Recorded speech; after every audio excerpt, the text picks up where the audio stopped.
아멘. 오늘은 반전의 하나님이라는 제목으로 하나님께서 우리에게 주시는 은혜를 나누고자 합니다.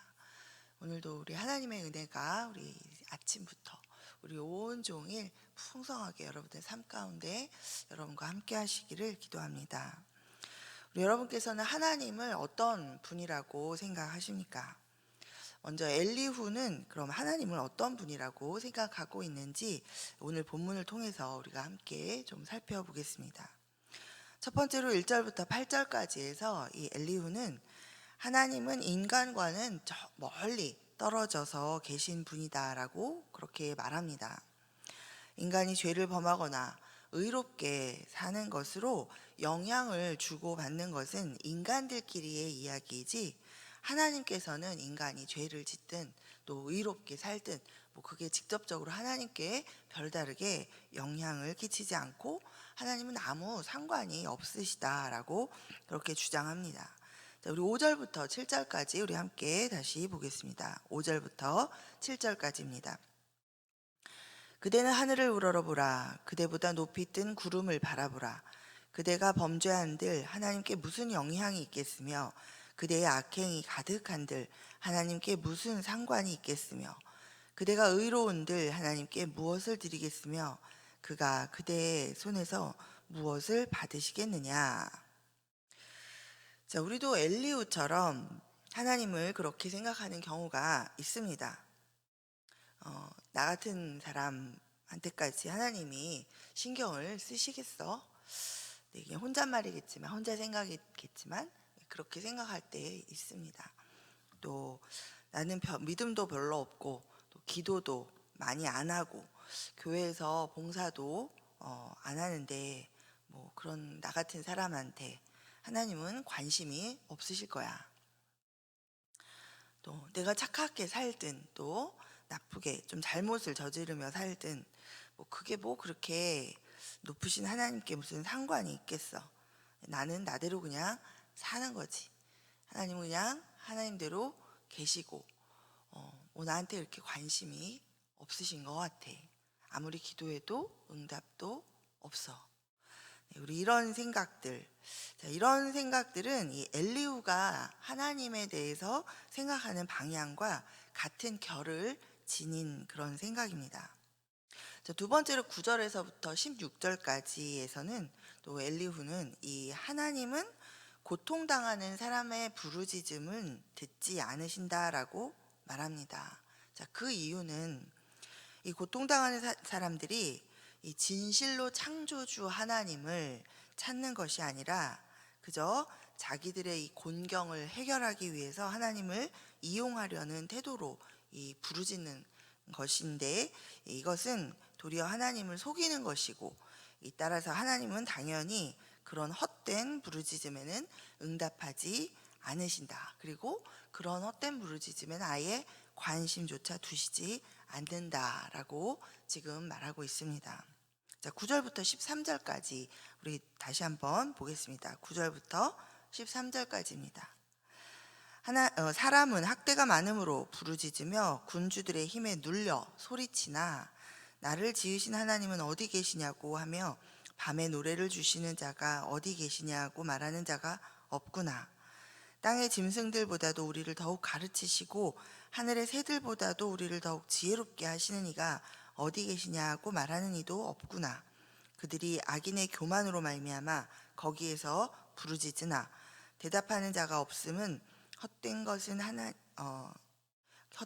하나님이 결코 듣지 아니하시며 전능자가 돌아보지 아니하심이라. 자, 이 말이 지금 아까 앞에서 제가 말씀드렸던 그런 말이죠. 자, 이렇게 말하면서 이 엘리후는 이 하나님의 지금 판단을 호소하면서 기다리고 있겠다. 나는 하나님을 기다리겠다. 하나님이 나를 만나 주시기를 내가 기다리겠다라고 하는 그런 욥의 태도가 이 위선적인 교만한 그런 태도다라고 지금 정죄하면서 사실 비난하고 있는 것이죠. 그러니까 일반적인 이야기를 하는 것 같지만 사실은 이 욥을 타겟으로 해서 이 엘리후가 얘기를 하면서 이 더 큰 재앙이 내리기 전에 빨리 회개하라고 돌이켜서 이제 말하고 있는 것입니다. 네, 욥이 욥은 사실 하나님이 불의하시다, 뭐 내가 내 의가 하나님보다 더 내가 의롭다, 뭐 이렇게 이야기하고 있지 않아요, 그죠? 네, 여러분이 잘 알고 계시지만 욥의 시작이 어땠습니까? 실제로 하나님이 칭찬하셨죠. 욥을 온전하게, 그리고 하나님을 향해서 온전하고 정직하게, 악에서 떠난 자, 경건한 자라고 하나님이 칭찬하셨던 그런 삶을 살았던 사람입니다. 네, 욥이 지금 하나님한테 호소하며 이렇게 탄식하고 있는 것은, 하나님, 내가 의롭지 않고 하나님 앞에 잘못된 것이 있다면 하나님 나에게 알게 하십시오. 하나님 나에게 설명해 주십시오. 내가 왜 이런 고난 가운데 있어야 되는지 그 이유를 좀 알려주십시오라고 그렇게 호소하고 있는 것이었죠. 근데 이제 이 친구들과 또 이 뒤에 등장하는 엘리후도 결국은 그렇게 호소하고 있는 이 욥의 말을 어떻게 받아들이고 있냐면, 욥이 스스로 자기가 하나님보다 더 의롭다. 왜냐하면 하나님이 절대적으로 의로우신데 욥이 지금 하나님 왜 그러시는지 나한테 설명을 해달라고 이렇게 반문하는 것 자체가 이 욥이 자기가 더 하나님보다 의롭다고 지금 주장하는 것이다라고, 네, 그렇게 한 걸음 더 나아가서 단정을 해버리고 욥을 지금 정죄하고 있는 것이죠. 그러면서 지금 어때요? 하나님은 절대로 의로우신 분이신데 그 앞에서 이렇게 나아가는 이 욥의 자세 자체가 굉장히 위선적이다, 너의 잘못을 인정하지 않으려고 하는 그런 태도다라는 그런 지금 비난을 하고 있는 것입니다. 게다가 마지막에 보면 욥이 정신 못 차리고 무식한 말만, 지식 없는 말, 지혜 없는 말만 계속하고 있다고 이제 통탄해 하기까지 하죠. 자, 우리 14절부터 16절까지가 그 내용인데 한번 보겠습니다. 우리 14절부터 16절까지 자, 한번 보겠습니다. 하물며 말하기를 하나님은 배울 수 없고 일의 판단하심은 그 앞에 있으니 나는 그를 기다릴 뿐이라 말하는 그대일까 보냐. 그러나 지금은 그가 진노하심으로 벌을 주지 아니하셨고 악행을 끝까지 살피지 아니하셨으므로 욥이 헛되이 입을 열어 지식 없는 말을 많이 하는구나. 네, 자, 정리해 보면 지금 오늘 이 35장에서 엘리후의 그 하나님에 대한 생각은, 하나님은 높고 먼 영광 가운데에 계신 의로우신 분이시기 때문에 이 죄 많은 인간들의 이 인생사에는 관심이 없으시고 또 관여도 안 하시고 또 그런 것 때문에 뭐 영향을 받으시거나 이런 분이 아니다라는 것입니다. 또 한 가지는 회개하는 것이 아니라 고난과 고통에서 벗어나고자 해서 이 벗어나고픈 자기 유익을 추구하는 그런 호소, 그런 부르짖음은 결국은 하나님 앞에 교만한 것이다. 그리고 그래서 또 이런 것들은 헛된 것이기 때문에 아예 이런 거에 대해서는 하나님은 관심도 없으시고 결코 듣지도 않으시고 응답도 안 하신다. 그런 하나님이시다라고 지금 이야기를 하고 있는 것입니다. 자, 하나님 이런 분이십니까? 우리 여러분도 하나님을 이런 하나님으로 생각하십니까? 네, 우리가 이때 생각해 봐야 될 거는 성경을 읽고 교회를 나와서 예배를 드리면서 이렇게 그대로 생각하지는 않지만, 그렇게 생각할 때 없지만, 내게 고난이 다가오고 내가 힘이 겨울 때 내가 그런 어려움 속에서 지금 하나님을 향해 어떤 마음의 반응을 하고 있는지를 우리가 그때 살펴보면 내가 평소에 하나님을 어떤 하나님으로 생각하고 있었는지, 어떻게 생각하고 있었는지가 그때 비로소 이제 드러납니다. 우리 그때 우리의 마음에 이 하나님을 향한 이 우리의 반응을 우리가 잘 살펴볼 필요가 있습니다. 자, 그때 바로 그때 내가 힘들고 내가 어려움 가운데 내가 하나님에 대해서 생각할 때, 그때 하나님이 여러분의 삶에 별로 관심이 없으신가 보다. 그래서 아무런 응답도 안 하시고 뭐 아무런 역사도 안 해주시나 보다. 이렇게 생각을 하십니까? 또는 여러분이 헌금을 안 해서, 또 교회 봉사를 잘 안 해서, 아니면 예전에는 열심히 했는데 지금 좀 안 하고 있어서 하나님이 화가 나셨나? 또 아니면 내가 예전에는 그래도 열심히 기도를 했는데 요새 계속 기도를 잘 하지 못해서, 그래서 하나님이 내게 침묵하고 계신가? 네, 여러분 이런 생각들을 하십니까? 자, 여러분, 하나님은 이 인간이 우리가 이런 식으로 생각하는 그런 틀 안에 제한되는 분이 아니십니다. 자, 사람은 그렇게 할 수 있겠죠. 나한테 잘하는 사람한테 잘해주고, 나한테 잘 못하는 사람한테는 잘 못해주는, 그렇게 그런 게 사실 대부분의 우리의 반응이죠. 그러나 그런 반응, 하나님이 하시는 그런 하나님이 아니십니다. 하나님은 우리가 생각하고 상상하는 그런 한계를 훨씬 뛰어넘는 크고 깊으신 분이십니다. 이 세상 제국의 흥망성쇠를 주관하시는 분일 뿐만 아니라 우리 각 사람, 이 개인의 소소한 이런 하루하루에 함께 동행하시면서 인도해 주시는 그런 하나님이십니다. 하나님을 찾지 않는 자에게 먼저 찾아오셔서 자비와 긍휼을 베푸시는 그런 반전의 하나님이십니다. 자, 창세기 16장에 보면 아브라함과 사라가 이제 아브람 그리고 사레 시절에 그들의 종이었던 이 이방 민족 이집트 사람 하갈에 대한 이야기가 나옵니다. 자, 주인 아브람의 그 아이를 임신하고서 이 여주인인 사레를 멸시했다 하여서 이 여주인으로부터 학대를 당하죠. 자, 견디다 못해서 이 광야로 도망친 이 하갈에게 하나님께서 찾아오십니다. 그리고 그 인생을 인도해 주십니다. 자, 우리는 하나님을 열심히 믿고 열심히 따르고 하나님 앞에 열심히 기도하고 그러면 그 결과 하나님께서 그런 사람은 우선적으로 만나 주시고 기도에 응답해 주시고 하실 것 같죠? 그게 바로 우리가 가지고 있는 생각의 틀이죠.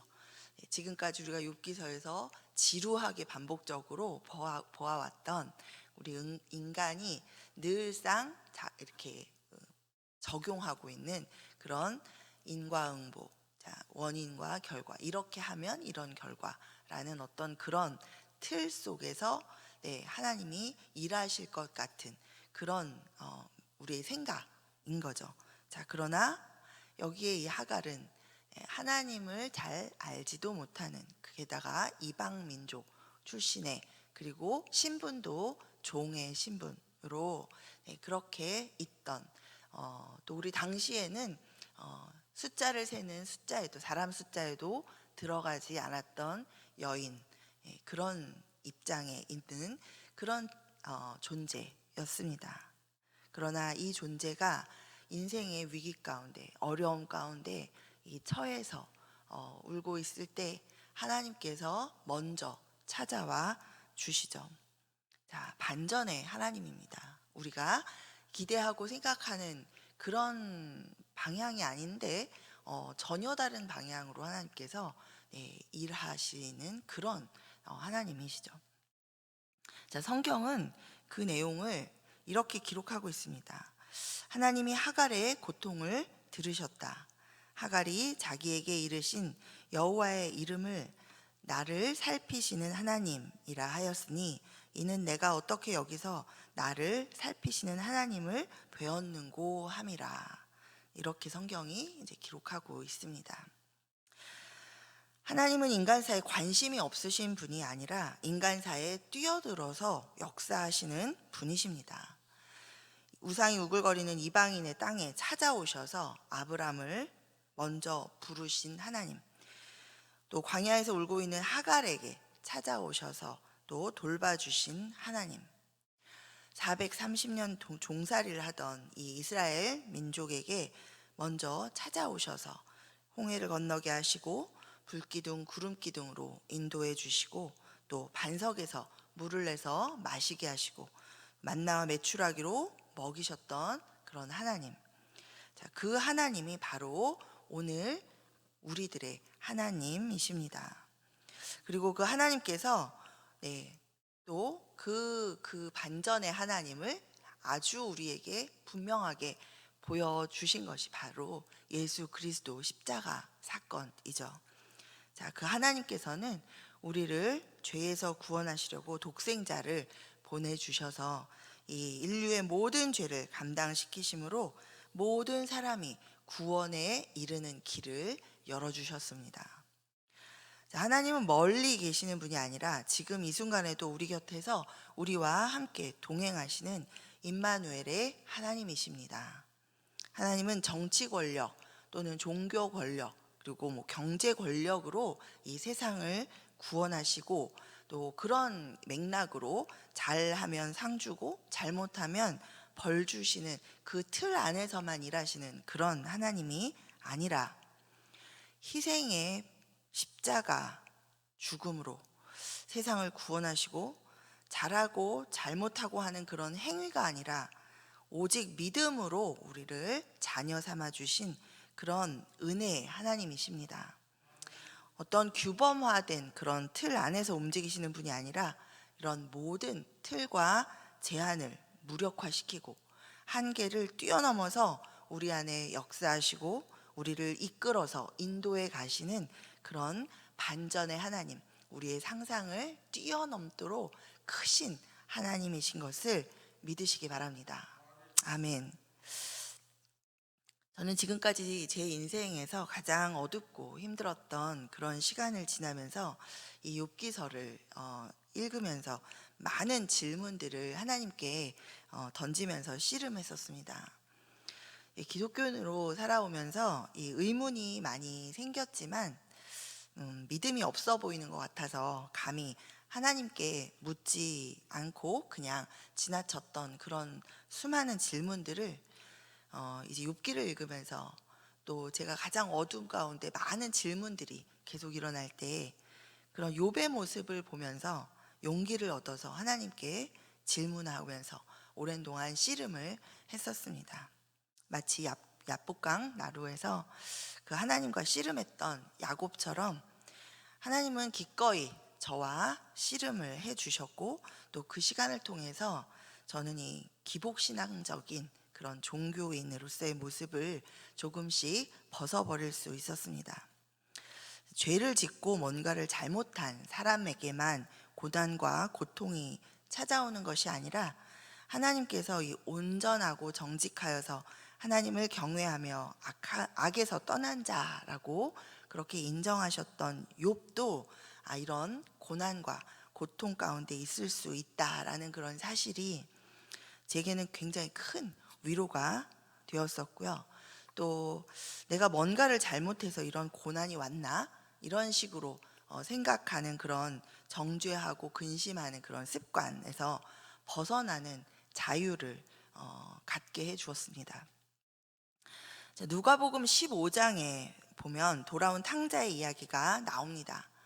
아버지가 돌아가시지도 않았는데 유산을 미리 받아 챙겨서 집을 나가 이제 멀리 떠난 이 아들이 허랑방탕하게 이제 살다가 굶어 죽게 생기자 이제 아버지 집에서 종이라도 되는 게 차라리 낫겠다라는 생각으로 이제 돌아옵니다. 이런 아들에 대해서는 사실 죄를 묻고 그리고 그에 상응하는 벌을 주는 것이 사실 이 인과응보적인 규범적인 어떤 틀에 합당할 것입니다. 그러나 이 아버지의 반응이 전혀 달랐죠. 이 아버지는 아들이 집을 떠난 날로부터 하루도 빠짐없이 동구 밖을 바라보면서 아들을 기다립니다. 자, 그러던 어느 날 저 멀리서 아들이 나타나자 측은히 여기면서 달려나가서 목을 안고 입을 맞추고 잔치를 벌입니다. 자, 이런 반전의 하나님이 바로 우리의 하나님 아버지이십니다. 우리가 세상을 살아가면서 때로는 우리의 신앙생활이 굴곡이 있고, 또 우리가 낙담하고 좌절해서 기도가 되어지지 않을 때도 있고, 또 하나님을 향한 원망이 들어서 그렇게 하나님 앞에 호소하면서 억울해하면서 그런 기도를 할 때가 있지만, 그런 것 때문에 하나님께서 진노하시고 나의 기도를 안 들어주시고, 나의 어떤 그런 흠없는 믿음 생활에, 믿음 커리어에 그런 흠격 사유가 내게 생기는 그런 것이 아닙니다. 하나님은 내가 흠없는 신앙생활을 하는 것 때문에 나를 사랑하시고 나에게 상 주시고 복 주시고 내 기도를 들어주시고 하는 그런 하나님이 아니라, 우리가 잘못하고 우리가 아주 연약한 가운데 있을지라도 먼저 찾아와 주셔서 우리의 이름을 불러서 다시 일으켜 주시고, 또 죄를 생각나서 깨달아서 회개하게도 도와주시고, 그래서 다시 일어나 하나님과 함께 이 인생길을 걸어가도록 그렇게 우리와 함께 동행하시며 우리를 보살펴서 인도해 주시는 그런 하나님 아버지이신 것을 우리가 기억하게 되기를 바랍니다. 오늘도 이런 우리 모두를 이렇게 두 팔 벌려서 끌어안아 주시고 괜찮다고 위로해 주시고 또 할 수 있다고 격려해 주시는 그런 하나님의 손을 우리가 꼭 붙들고 힘차고 당당하게 우리 인생길을 걸어 나가시는 그런 여러분 모두 되시기를 간절히 기도합니다. 아멘.